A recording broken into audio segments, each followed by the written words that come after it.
Hi guys, Sagar here. Hope you understood the previous one.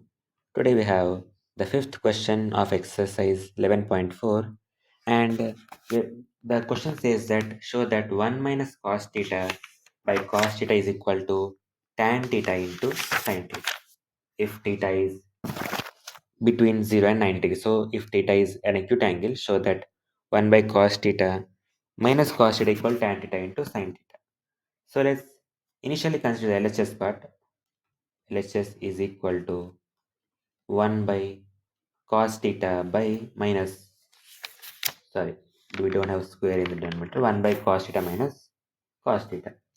So if I take the LCM, it would be 1 minus cos square theta by cos theta.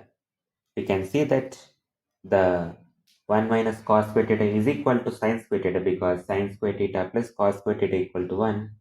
Therefore, sin square theta equal to 1 minus cos square theta. So I can substitute here.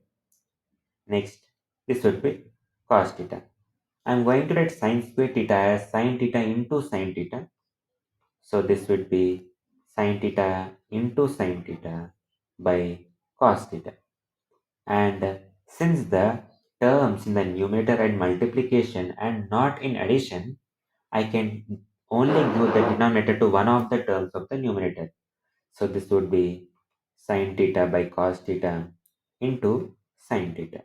And we know that sin theta by cos theta equal to tan theta, and that this is the what they gave in the RHS of the question.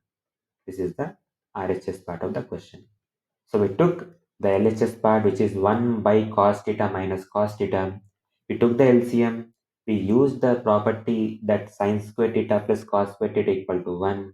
And then over simplification it, we get the answer.